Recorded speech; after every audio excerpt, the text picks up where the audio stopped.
आज हमारी इंतहा से ज़्यादा ये खुशबख्ती है कि हमारे दरमियान उर्दू दुनिया का एक मोतबर हवाला है, उर्दू दुनिया का एक खूबसूरत नाम, जिनकी अगर मैं बात करूँ तो जो कई जहतें हैं, इल्म अरूज के हवाले से, उर्दू तदरीस के हवाले से, ईद के हवाले से, शायरी के हवाले से, तहज़ीब व सकाफ़त पे आप बात करते हैं। और सबसे अहम बात ये कि आप पाकिस्तान में जो पाकिस्तानी बयानिया की तहरीक है उसके आप बानी हैं और पाकिस्तानी बयानिए पे इस वक्त आप काम कर रहे हैं। हमारे हर दिल अज़ीज़ उस्ताद मोहतरम जनाब डॉक्टर शादाब सानी साहब, जनाब सर बहुत शुक्रिया आपने प्रोग्राम के लिए वक्त निकाला। जैसे कि मैंने अभी अर्ज़ किया कि हम जहद शख्सियत, तो मैं ये परेशानी ये हो रही कि आपकी किस जहद पे हम बात करें, तो हम इंशाल्लाह कोशिश करेंगे कि आपसे तफसीली गुफ्तगू करेंगे। पहली गुजारिश तो ये कि जैसे आपने फरमाया कि किसी भी ख़त्ते में कोई भी सिन्फ़ अदब जो है वो उसकी तहज़ीब और सकाफ़त से जुड़कर फ़रोग़ पाते हैं। उर्दू गज़ल इस ख़त्ते की उर्दू दुनिया की मकबूल तरीन सिन्फ़ सुख़न है। इस तनाज़ुर में आपका क्या फ़रमाना है? असल में भाई देखिए, जब हम बात करते हैं असनाफ़ की जी तो कोई भी सिन्फ़ जिस खत्ते में होती है वो उस कल्चर की कोख से जन्म लेती है जी और अगर कोई सिन्फ़ मुस्तार होती है तो उस कल्चर से जहाँ वो गई है उससे हम आहंग होना पड़ता है, और अगर नहीं होती वो हम आहंग तो वो मतरूक हो जाती है, तर्क कर दी जाती है। तो अब रहा गज़ल का मामला, तो हमें एक तरफ ये देखना पड़ेगा कि ये सारा किस्सा है क्या। असल में ये फ़ारस का किस्सा है और हैरानकुन बात ये है कि ये कसीदे से निकली है और जहाँ का बुनियादी किस्सा कसीदे का है यानी अरबी का, उसमें गज़ल नहीं कही जाती ताहाल। तो इससे एक और ये हमें एहसास करना चाहिए कि ये कौन सा का मामला है कि अरब में तो नहीं लिखी जाती गज़ल, यहाँ लिखी जाती है और कसीदे की तजबीब से ये जुड़ा हुआ मामला। असल में वहाँ से आगाज़ से मैं ये कहूँ कि जब कादसिया फ़तह हुआ तो तकरीबन 70% मसादिर अरबी के फ़ारसी में चले गए। अच्छा, जब ऐसा होता है तो वो ख़ित्ता जो है पैरवी कर रहा होता है और उसके यहाँ कोई ओरिजिनल काम या कल्चर से जुड़ा हुआ काम उस दर्जे में नहीं होता। लेकिन ये क्या किया जाए कि साहब 10वीं सदी का किस्सा है जिसमें अबुल कासिम फिरदौसी पैदा हो गया।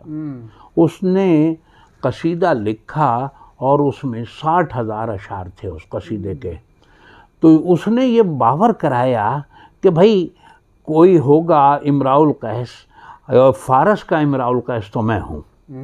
तो अब ये वाली जब बात आई तो कसीदा जो था वो समझ लें कि अरबों से उन्होंने छीन लिया। किसने? मतलब है फ़ारस, अहले फ़ारस ने।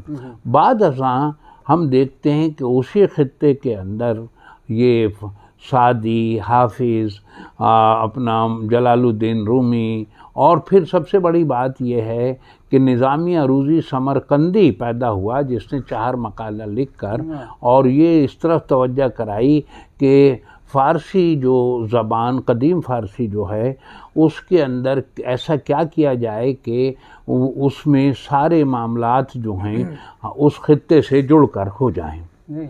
तो अब यहाँ ये हुआ कि शुरू के अंदर जब गज़ल कही गई तो कसीदे से उसको तजबीब का जो एक जुज़ है, तजबीब जुज़ है कसीदे का, उसके क्योंकि वो बाहरिया होती है तजबीब और मुतवज्जा करने के लिए कही जाती है तजबीब, और फिर उसे गुरेज किया जाता है, फिर मदा किया जाता है, फिर दुआ होती है उसकी। तो अब कसीदे से ये तजबीब का मामला किया गया तो शुरू के अंदर नज़्म की कैफियत रखती थी गज़ल, और नज़्म की कैफियत जब रखती थी गज़ल तो उसके अंदर एक गज़ला, 2 गज़ला, सह गज़ला लिखा जाता था और फिर उसके मायने का तयन ये हुआ कि औरत से बातें करना, ये तयन हुआ फ़ारस की गज़ल के हवाले से।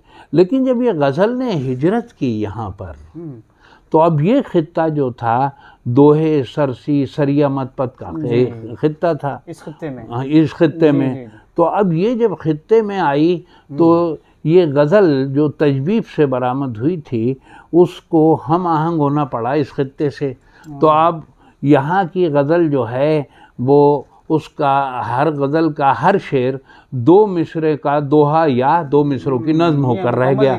हाँ, मुकम्मल बात की जा रही है। दरिया को अपनी मौज की तुग़यानियों से काम, कश्ती किसी की पार हो या दरमिया रहे। अब ये हाल ही की गज़ल का शेर है, लेकिन एक मुकम्मल एक नज़्म की कैफियत भी है इसमें।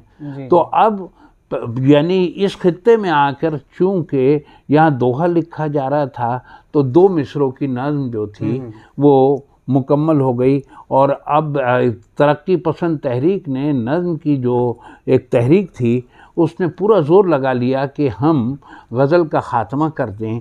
मालूम हुआ कलीमुद्दीन अहमद ने कहा कि साहब ये नीम वहशियाना सिन्फ़ सुख़न है और ये ब्राउनिंग के ड्रामेटिक मोनोलॉग से जैसा मामला है। तो ये सारी चीज़ें रद्द होकर रह गईं, लेकिन ताहाल किसी ने इस तरफ तवज्जो नहीं की कि साहब ये जो किस्सा है गज़ल का वो मकामी सकाफ़तों से जुड़ा हुआ किस्सा है ये सारा। और यही वजह है कि कोई ज़बान यहाँ की ऐसी नहीं है हिंदुस्तान की बतौर ख़ास और पाकिस्तान में भी जिसमें गज़ल ना कही गई हो। हिंदी में भी कही गई, पंजाबी में भी कही गई, सराइकी में, हर एक ज़बान में गज़ल कही गई। और उस रिवायत का अहिया हुआ जो कि आपका कबीर दास की रिवायत थी। माशाल्लाह सर, गज़ल के हवाले से ये बहुत ही खूबसूरत बात और अहम बात जो आपने की, और यही वजह है शायद कि आज भी मकबूल तरीन सिन्फ़ सुख़न हमारी शायरी का जो है वो गज़ल ही है। तो सर ये मैं अर्ज़ कर रहा हूँ कि जैसे किसी भी शायरी अदीब का, बड़े शायर अदीब की जब हम बात करते हैं तो वो एक नज़रिया फ़न के तहत अपनी चीज़ें तख्लीक़ात जो है वो लिख रहे होते हैं। तो आपका बुनियादी तौर पे नज़रिए फ़न या फ़न का नज़रिया असल में देखिए, समातें जब अगर कोई फ़न होता है, देखिए पूरी दुनिया में शायर जो है वो इंटेलेक्ट यानी जिसे हम कहें इंटेलेक्चुअल दानिश्वर करार दिया गया। वजह उसकी यह है कि जब अमेरिका की आज़ादी का मामला हुआ तो वहाँ भी दानिश्वरों की बुनियादी जो टीम थी वो शायरों की थी। तो अब यहाँ ये तो बात तय हो जाती है कि साहब नज़रिया फ़न की जब बात आप करोगे तो उसके अंदर चाहे आप जदीदियत के हामिल हों, चाहे आप तरक्की पसंदी के हामिल हों, माबादे जदीदियत के हामिल हों, लेकिन अगर आपके पास तशख़्ख़ुस नहीं है तो आप अपने खित्ते की तर्जुमानी नहीं कर सकते। अच्छा, जब तर्जुमानी कब होती है? जब आप जहन साजी कर रहे होते हैं, जब आप समातें पैदा कर रहे होते हैं। लेकिन जब पैरवी आप कर रहे होते हैं तो फिर समातों के लिए लिख रहे होते हैं। तो ये वाला जो मरहला आ गया है अब हमारे यहाँ कि ज़हनी ग़ुलामी ने समातों की शक्ल अख्तियार कर ली है। अब हमारे जो मेयारात हैं वो अपने खित्ते से ज़्यादा मगरिब के मेयारात हैं कि साहब पता चला वर्ड्सवर्थ ने ये लिखा और कॉलेज ये कह रहा था और बायरन ने ये कहा, ड्राइडन ने ये कहा, और भाई कीट्स जो है वो तो बहुत ही लविंग पोइट था। अच्छा, अब हमारा जो सिलसिला है कि जो ज़मीन से जुड़ा हुई शायरी थी तो बस वो भी किताबों में रह गई है, और ज़मीन से जुड़ी हुई शायरी जो है वो हमारी जो दीगर ज़बानें हैं, जैसे पंजाबी के बुल्ले शाह को कैसे निकाल देंगे, मियाँ मोहम्मद बख्श को कैसे निकाल देंगे, इधर मतलब ये हुआ कि इनको कैसे, भटाई को कैसे निकाल देंगे, सच्चल को कैसे निकाल देंगे, और अपना उसको कैसे निकाल देंगे, आपका पेशावर पख्तून शायर जो है खुशहाल खां खटक को कैसे निकाल देंगे। अच्छा, ये जितने भी शोरा हैं, और ये अब क्या हो गया है, इनके एक्सपर्ट सबके अंग्रेज़ हैं। यानी ये जो भटाई की जो शायरी है, एक तारे पर जो इसने सुरों पर शायरी की है, अब हमारे आपस के लोग इस ज़बानों को तासुबात के लिए इस्तेमाल करते हैं, दानिश के लिए इस्तेमाल नहीं करते हैं। और जबकि ये दानिश से लबरेज सारे मामलात हैं। तो यही वजह है कि हम अब उस ग़ुलामी के में ज़्यादा से ज़्यादा यानी अब हमारे ऊपर जो है ग़ुलामी, तौक़ ग़ुलामी जो है वो उसका अरसा बढ़ता ही चला जा रहा है, कम नहीं हो रहा है। बिल्कुल। नाज़रीन, गुफ्तगू का सिलसिला जारी है और डॉक्टर शादाब एहसानी की हम अहम और मुफीद बातें इस वक्त सुन रहे हैं। सर, फ़नकार और फ़नपारे के ज़ेल में एक सवाल मेरा ये कि जैसे अभी आपने कहा कि हमारे यहाँ जो है माक़ूलात और मनक़ूलात के हवाले से आपने कहा कि अब ज़्यादातर लोग जो है वो मनक़ूलात पे अपना गुज़र बसर कर रहे हैं, तो ये कि तशवीशनाक और अफसोसनाक बात भी है। तो फ़नकार और फ़नपारे के हवाले से ये बताइएगा कि पैगाम अहम है या फ़न अहम है? असल में देखिए, मौजू तो कोई भी होता है, मौजू जब होता है तो वह हयात से जुड़ जाता है। जी। अच्छा, फिर जदीदियत जब आई हमारे यहाँ दुनिया भर में 30 के बाद जदीदियत आई जी। तो उसमें ये कहा गया कि इजहार ज़रूरी है, हयात का मसला ज़रूरी नहीं है। बहरहाल, तो अब ये हयातों का मामला जब हम कहते हैं तो असनाफ की बात कर रहे होते हैं। तो असनाफ की जब बात करते हैं तो कल्चर दरमियान में आ जाता है, समझिए। अच्छा, जब ये कल्चर दरमियान में आ जाता है तो इसका मतलब ये हुआ फ़न, आर्ट, वो कल्चर से जुड़ा हुआ होता है और आर्ट ही उस खित्ते की जमालियात और उस खित्ते के तशख़्ख़ुस का सबब बनता है। बिल्कुल। और अब हो क्या रहा है कि मौज़ूई नौइयत पर ज़्यादा इन्हिसार हो जाए जहाँ पर, तो वहाँ पर कोई अदब जो है तब्दीली लाने से कासिर रहता है, क्योंकि तर्जुमान ही नहीं हो पाता वहाँ। ये सारा मसला है। तो जितनी के मौज़ूई नौइयत की अहमियत है उतनी अहमियत अगर उसको आर्ट फ़न की अहमियत है, अगर फ़न से नहीं जुड़ेगा मौजू तो आर्ट नहीं होगा उसके अंदर। वाह जी वाह। तो सर, फ़न के हवाले से आपने खूबसूरत बात की। नाज़रीन, मैंने अर्ज़ किया कि एक हवाला डॉक्टर शादाब एहसानी का इल्म अरूज़ भी है, तो मैं ये एक और बात भी करूं कि इल्म अरूज़ जानने वालों में अब लोग नहीं हैं, बहुत ही, यानी जानने वाले क्या बिल्कुल भी नहीं हैं। तो उनमें जो इल्म अरूज़ पे गिरफ़्त रखने वाले अहद जदीद का अगर मैं बड़ा शायर या अज़ीम शायर मैं कहूँ तो वो डॉक्टर शादाब एहसानी की ज़ात है। तो ये इससे प्रोग्राम से मैं फ़ायदा उठाते हुए इल्म अरूज़ पे मुख्तसर बात करेंगे। सर, उर्दू अरूज़ के हवाले से असल में इल्म अरूज़ की जब हम बात करते हैं तो ये जहन में रखना चाहिए कि जो भी जिस ज़बान का भी अरूज़ होगा तो वो ज़बान के मसादिर पर खड़ा होता है अरूज़। अच्छा, मसादिर से का मतलब ये हुआ कि एक अरेंजमेंट, एक जो है जिसे हम कहते हैं कि लफ्ज़ों की तरतीब उस ग़िनाई निज़ाम या उस निज़ाम के तहत होती है और उस निज़ाम में जो मसादिर हैं वो बुनियादी जो है ना रोल प्ले करते हैं या बुनियादी अहमियत के हामिल होते हैं। अब इस सूरत में जब हम बात करते हैं तो जैसे कि हम बात जानते हैं कि ये हमारी जो शायरी में जो अरूज़ है वो उसकी रिवायत अरबों से आई है। अरबी रिवायत में खलील अहमद बसरी की रिवायत है ये, और फिर फ़ारस में अखफश कह लें हम, तो ये दो अहम बुनियादी थी। लेकिन ये जो हम बात करते हैं अरबी रिवायत की तो उसके अंदर जो है मसादिर के हवाले से अरबी में 7 हरफी मसादिर तक हैं, और जबकि उर्दू में, हिंदी में, अंग्रेज़ी में 6 हरफी मसादिर पाए जाते हैं। तो अब यहाँ जो है हम ये कहते हैं कि अरबी अरूज़ जो है असूल सहगाना पर खड़ा हुआ है। असूल सहगाना की बात करते हैं तो दरअसल हम फासले की बात कर रहे होते हैं, फासला सुगरा और कुबरा, 4 हरफी मज़दर और 5 हरफी मज़दर की बात कर रहे होते हैं।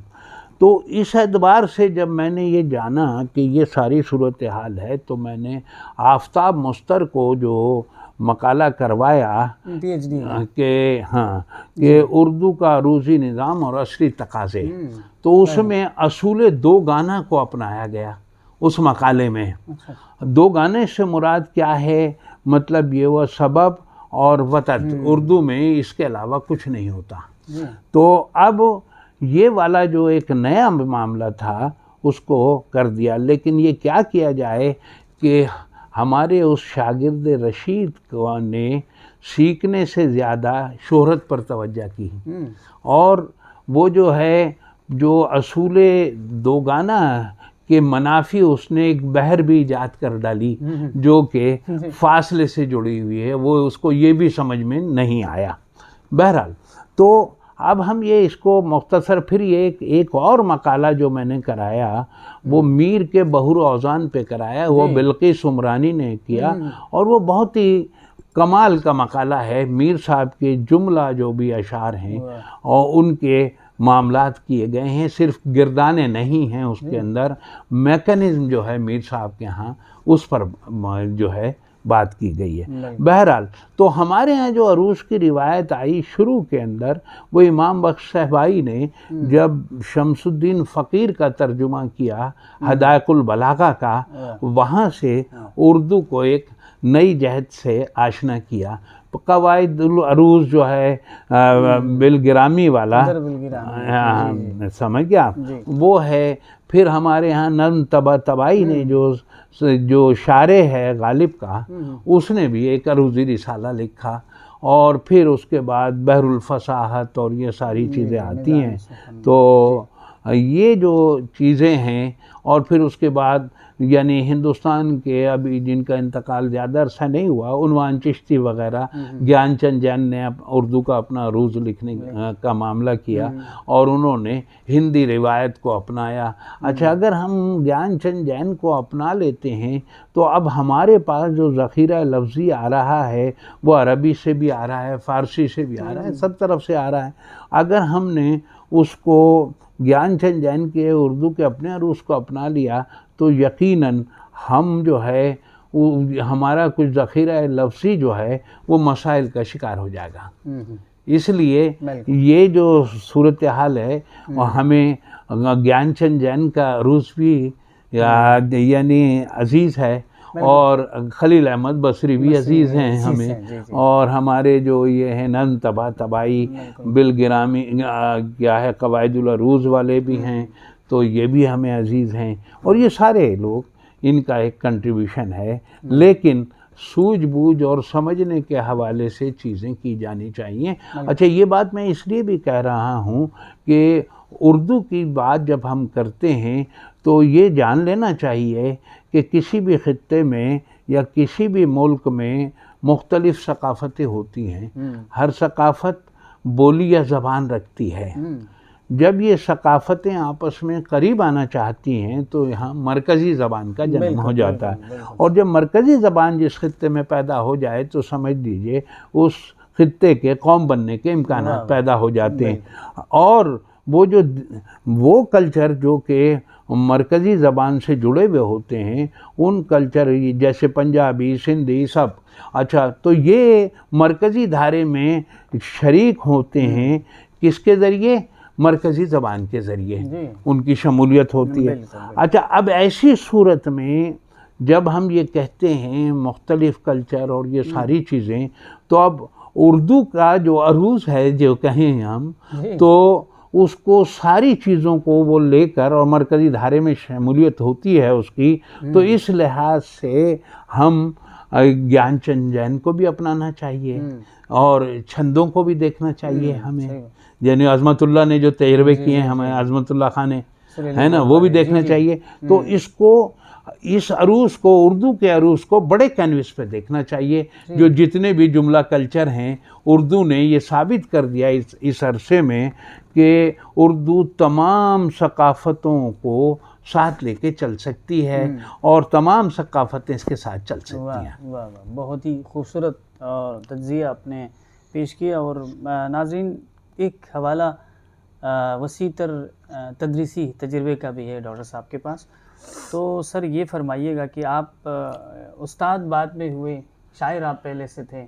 हाँ, तो भाई देखिए, मैं था पहले शातिर जी, माशाअल्लाह। मैंने 8 साल की उम्र से शतरंज खेलना शुरू की जी जी, और 10 बरस की उम्र में पहला शेर का, 10 बरस की उम्र में मुशायरा भी पढ़ा मैंने। वाह। तो और वो नैयर मदनी की ज़ेर सदारत मुशायरा पढ़ा था, जो कि उज़ैर मदनी जो है हमारा जो एंकर भी है, तो उसके समझ लीजिए कि वालिद साहब थे वो, नैयर मदनी, और वो गोली मार में उस पर रहते थे। खैर, तो अब ये जब मैं आपसे अर्ज़ कर रहा हूँ तो एक अरसे तक मैंने 80 के अंदर जुमला बहूर पे अशार कह लिए थे, तो 80-82 तक समझ गए। और यही वजह थी कि सलीम अहमद ने मुझसे कहा कि भाई तुम मुझे अपना मसवदा दे दो ताकि मैं उस पर कुछ लिख दूं। और हाँ, ये 1 सितंबर 1983 में उनका इंतकाल हो गया और मैं उनकी मसहरी से वो अपना मसवदा उठा के ले आया। अच्छा, उनके अलील हो गए थे दरमियान में वो ना, उस तरह। तो फिर जब ये बात हुई तो मुझे ये हुआ कि साहब मुझे ये किताब छापनी चाहिए, तो उसमें भी वक्त लगा।